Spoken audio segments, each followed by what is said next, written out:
अस्सलामुअलैकुम गाइस, आज मैंने ऑनलाइन माशाल्लाह मंगवाया है। अनबॉक्सिंग इसकी कर रहे हैं। आप देखिए आप लोगों को कैसा लग रहा है। ये हमें 110 रुपये का वन पीस पड़ा हुआ है। मैं अपने रूम में लगाने जा रहा हूँ।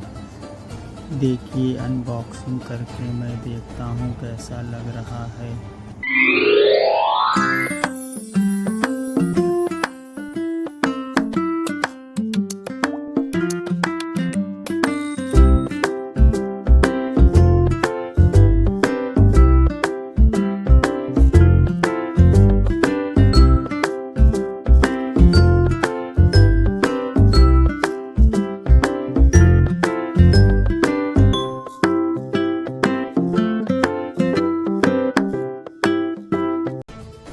आप लोगों को कैसा लगा ये बताइए ज़रूर।